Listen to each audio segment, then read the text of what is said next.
Today, I'm going to show you how to create a fixed position in Figma.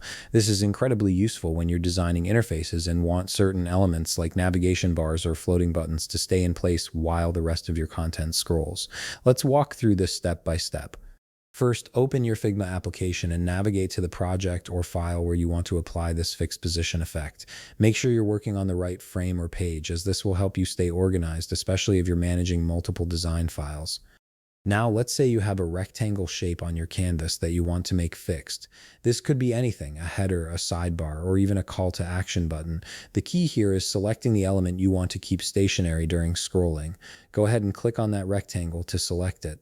Once it's selected, look over to the right side panel. You'll see several tabs available, and what you need to do is click on the one labeled Prototype. This tab is where all the interactive and scrolling behaviors live in Figma, giving you control over how your designs behave during user interactions. Within the Prototype panel, scroll down a bit until you find the section called Scroll Behavior. This is where Figma lets you define how elements react when a frame is scrolled. Directly under Scroll Behavior, you'll notice an option labeled Position. This is the setting that determines whether your element moves with the scroll or stays put. Beside the position label, there's a drop-down menu. Click on it, and from the options that appear, select Fixed.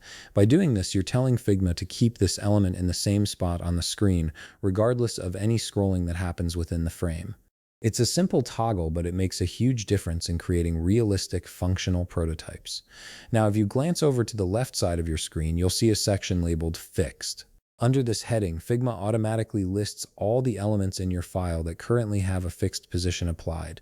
This makes it easy to track which components are stationary, especially when you're working with complex designs that have multiple interactive layers. And that's it. You've successfully created a fixed position for an element in Figma, making your prototype more interactive and true to how the final product will behave. If you found this video helpful, please leave a like, subscribe, and see you in the next video.